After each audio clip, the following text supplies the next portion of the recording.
Qu'est-ce que TensorArt et à quoi ça sert? Comme vous voyez, TensorArt est une IA qui permet de créer des images et même des vidéos en ligne directement sur leur site web. Elle offre plein d'options, des modèles prédéfinis, des workflows variés et des styles d'images IA que vous pouvez générer. Voyons les options de TensorArt et comment les utiliser simplement, d'accord? À gauche, nous avons la barre avec accueil, modèle LoRa, appli, publication, workflow, classement, et chaîne pour générer images ou vidéos, comme le modèle 1.2.1. Vous pouvez explorer chaque section pour voir ce qu'elle propose. D'abord, les modèles, comme dit, où vous voyez tous les modèles, LoRa inclus. Mais qu'est-ce que ça veut dire? Un LoRa, c'est un modèle entraîné avec des images spécifiques, ok? Pour qu'il génère d'une certaine façon. Comme vous voyez ici, vous les avez entraînés avec ça, ok? Donc, vous pouvez utiliser ce LoRa pour créer vos images, d'accord? Tout est déjà intégré et entraîné dans l'application. Si vous voulez créer votre propre LoRa, il y a une vidéo de FluxGym pour ça. Ensuite, la section application montre tous les usages de l'IA, ok? Comme vous le voyez, il y a d'abord les dernières sorties, d'accord? Puis les applis avec des outils comme l'anime et les outils rapides, intéressant non? On y trouve un guide, un outil pour enlever les fonds, agrandir les images et plus encore. Ensuite, la section publication où vous voyez toutes les publications et mises à jour récentes. Puis la section workflows avec différents flux de travail et nœuds comme vous pouvez le constater pour générer ces images de manière plus précise selon nos souhaits. Ensuite, il y a des classements des meilleurs créateurs. Ce sont des fonctionnalités de l'app, comme les sections anime, portrait, etc. TensorArt a aussi un moteur de recherche pour trouver exactement ce que vous voulez faire. Il y a aussi la section création pour faire vos images avec diverses options, comme le mode classique ou en temps réel. Ça dépend un peu de vous. Enfin, vous avez l'option pro, leur Discord, et c'est à peu près tout. Voilà toutes les options de ce programme. C'est un outil complet pour créer facilement des images IA avec Tensor AI. Comment créer des images avec l'IA de TensorArt? Allons dans la section modèles où vous voyez plein de modèles avec leur LoRa. Chaque LoRa est entraîné pour produire une image comme celle à l'écran, non? Chacun a sa propre vignette, c'est le design que vous utiliserez. On va utiliser un réaliste comme celui-ci de Fluix avec son propre LoRa. Pour commencer la création de l'image, on va cliquer sur exécuter. On exécute et là, on peut commencer à ajuster les paramètres. D'abord, sachez que vous avez le modèle de base à utiliser. Le modèle de base, c'est le point de départ de l'image. Moi, je viens de changer le modèle de base pour un flux .1, ok? Ensuite viennent les LoRa's. Voici les LoRa's que j'ai sélectionnés. On va supprimer ça pour être réaliste. Après, ajouter des LoRa's ou embeddings pour plus de détails, ou mélanger deux LoRa's super réalistes pour combiner leurs entraînements. Ensuite, on a le VAE, un dispositif qui, disons, permet de générer cette image. Il y en a plusieurs, ok? Chacun sert à des choses différentes. Par exemple, celui-ci est pour l'anime, sûr pour les images, mais il y a d'autres VAE à essayer, d'accord? Comme le Clear VAE ou le Qt, selon le rendu souhaité pour votre image. Il va créer une image similaire, utiliser le VAE comme base pour générer l'image finale. C'est le processus de génération. On va le laisser en auto et choisir le format, portrait, paysage, carré, ok? On peut aussi l'éditer comme on veut si on en veut un très spécifique. Ensuite, on peut modifier la graine pour obtenir des images différentes. Avec la même graine, mêmes images. Graines aléatoires, images différentes. Donc si vous laissez vide, vous aurez des graines aléatoires. Enfin, on peut encoder pour alléger et ajouter l'upscale pour plus de qualité. Je peux le recommander selon le poids voulu pour votre image. Évidemment, plus d'options, Poseras plus lourd et plus long à générer. Si vous hésitez sur l'upscale, optez pour le bicubique, d'accord? Le bicubique génère des images plus nettes, c'est un bon choix. Enfin, comme toujours, on doit définir le prompt. Écrivez-le en anglais pour une meilleure compréhension par l'IA. Choisissez le nombre d'images, 4 en pro, 2 sinon. Cliquez sur générer. Ici, vous verrez le coût en points pour générer cette image. Ensuite, vérifiez humain, apparaît, puis la génération commence. L'upscale est réservé au plan pro, pas au compte gratuit. Voilà, l'image hyper réaliste est maintenant générée à l'écran. c'est bien ce que j'ai demandé. Une fille dans un hôtel de luxe, buvant du thé en lisant. Les détails sont incroyables. Vous pouvez créer des images facilement avec cette qualité. Comment supprimer le fond d'une image avec l'IA de Tensor? Pour ça, on va dans Applications, puis dans Suppression de fond IA. On y entre. Et là, il suffit d'uploader une image pour enlever le fond. J'ai mis cette image de voiture, on clique Go, ça prend 30 à 120 secondes. Et voilà, le fond a été supprimé.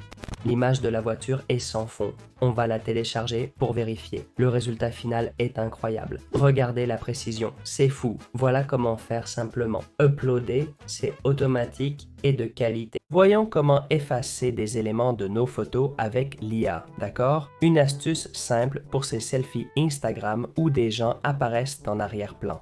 Allons dans Applications, puis Outils rapides et enfin Gomme IA. Ici, il suffit d'importer l'image et l'outil effacera automatiquement ce que vous voulez. J'ai importé cette photo de chien. Pour indiquer quoi supprimer, on va utiliser In Paint. Je veux enlever le frisbee, donc je vais réduire la taille du pinceau, ok? Ça nous permettra d'être plus précis. Le disque est marqué bizarrement. On va cliquer sur Confirmer puis sur Go et là je commencerai ce processus d'élimination. Voyons voir le résultat. Et voilà le résultat final qu'il nous a généré.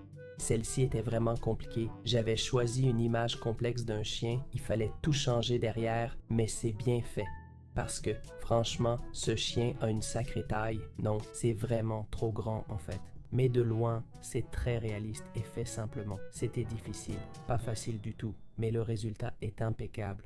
Voilà comment supprimer ce que vous ne voulez pas dans vos images, d'accord? Eh bien, le résultat est superbe. Si vous voulez garder l'image, vous savez comment enlever ce qui vous dérange dedans. Voyons comment échanger des visages sur des photos avec TensorArt. On va dans Applications, puis Échange de visage IA. Ici, on voit un exemple. L'IA prend l'image et change ce visage par celui de cette dame. Il faut fournir l'image de base et le visage de remplacement. Pour complexifier, j'ai changé l'image du haut avec le visage de cette fille. Elle a un geste regardant des fleurs. On clique sur Go et voilà le résultat final obtenu. Vous voyez ces petites marques, c'est lié aux lunettes que portait la fille. Donc, si vous voulez des lunettes, mettez-en. Sinon, restez sans. C'est simple. Évitez mon erreur. Comparons, voici l'image de départ. D'accord? Et voilà la fille qui a remplacé notre visage. On voit la ressemblance, visage, lèvres, nez, sourcils bruns car elle l'est. Même forme, cheveux bruns. Incroyable. Voilà comment faire un face swap facilement. Comment améliorer la qualité de nos images avec l'IA? Allons dans Applications de TensorArt, section Agrandissement d'images IA. Ici, vous voyez différents exemples de ce qu'on peut faire. Par exemple, cette image pixelisée est devenue celle-ci. On va télécharger l'image qu'on veut améliorer ici. J'ai mis cette image et on va choisir un modèle enregistré. J'utiliserai ce flux.1 que j'ai ici. Pour cibler ce qu'améliorer, prenez ce crayon, d'accord? Faites un balayage pour sélectionner les zones à améliorer. Quoi qu'il en soit, on va s'arrêter là, cliquer sur Go et lancer l'upscale automatiquement. Comme vous voyez, voici le résultat final de l'amélioration de cette image. Comparons les deux versions. La qualité peut sembler identique, mais en réalité, ce n'est pas le cas. Regardez bien les détails, surtout sur le bois où repose le crayon, d'accord? Notez ici les pixels bien plus détaillés, notamment sur la feuille. Tout est nettement plus précis et les pixels sont beaucoup mieux définis.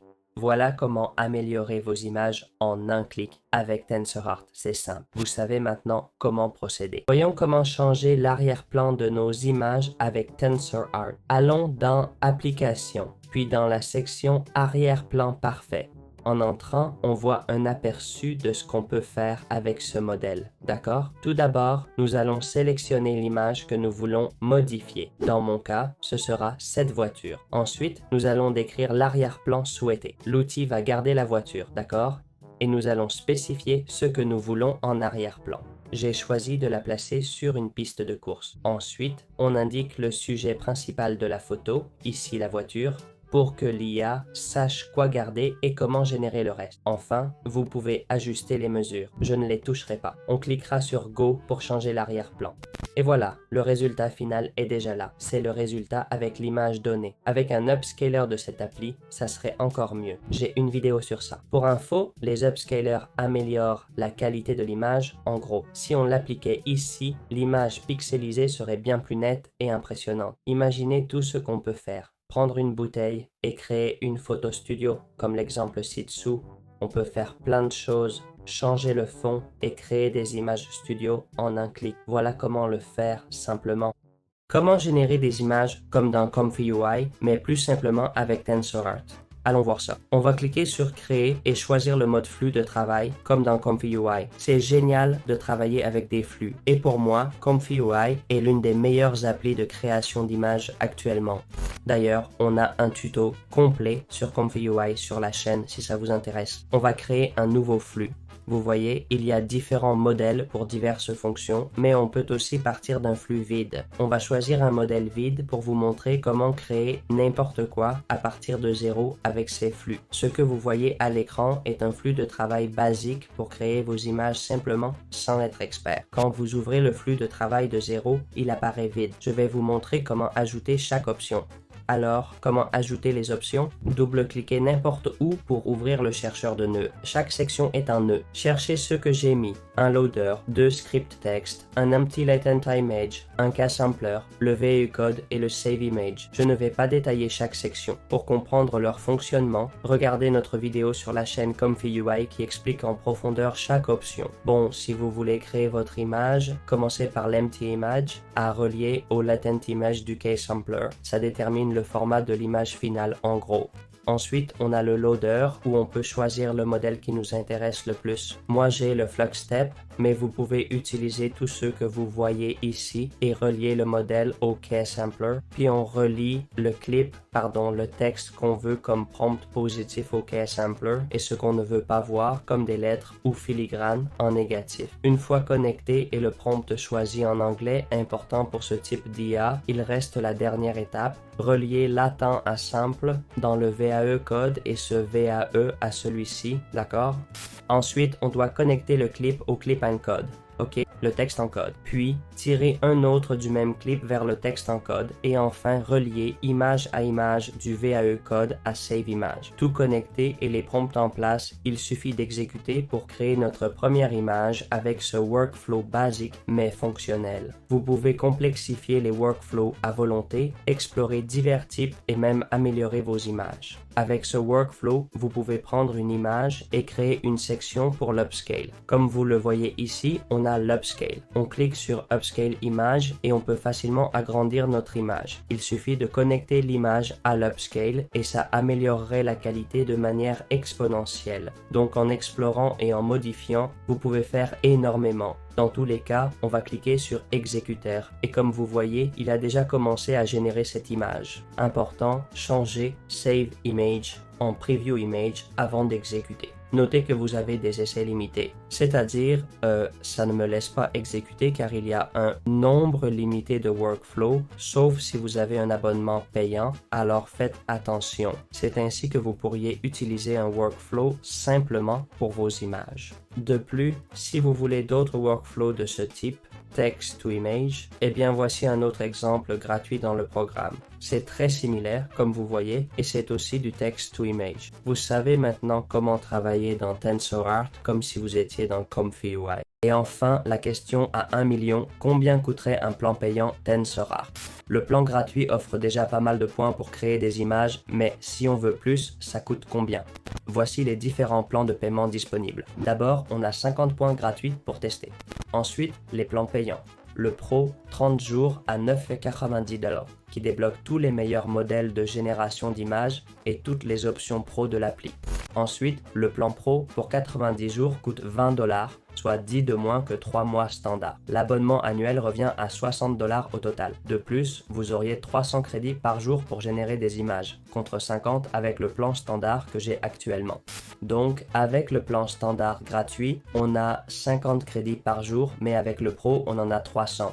Vous pouvez créer jusqu'à 10 tâches simultanées, contre une seule avec le standard. Ensuite, vous avez la priorité pour créer 3 tâches. Vous pouvez faire jusqu'à 5 tâches Comfy Flows contre 2 avec le standard. Le plan Pro permet aussi de générer des vidéos IA impossibles en standard, ce qui peut être très utile à long terme. Et puis on a tout ce qui est haut de gamme, d'accord? Ça consiste à utiliser un upscaler pour améliorer nos images et le nombre qu'on peut créer à la fois. Dans le plan Pro, on peut créer 4 images contre 2 dans le plan standard. Donc comme vous voyez, les fonctionnalités sont bien meilleures, 2 fois plus dans tous les cas, voire plus. Et en bas, vous avez 60 étapes pour générer les images. Qu'est-ce que ça veut dire? Ça va améliorer en détail, travailler plus ces processus.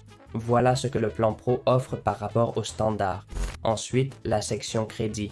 3000 crédits pour 10 €, 1000 pour 30 $ et 3000 pour 60 $. Mais je vous rappelle qu'avec le plan Pro ou Standard, vous avez 50 ou 300 crédits par jour. Gérez-les pour une utilisation quotidienne. Évidemment, on me demande souvent si ces crédits s'accumulent jour après jour. Non, ils ne s'accumulent pas. Vous avez 300 chaque jour. Si vous ne les utilisez pas, le lendemain, vous aurez à nouveau 300 et ainsi de suite. Important, ces crédits ne sont pas cumulables. Voilà, vous connaissez les plans de paiement. À vous de voir si ça vous intéresse.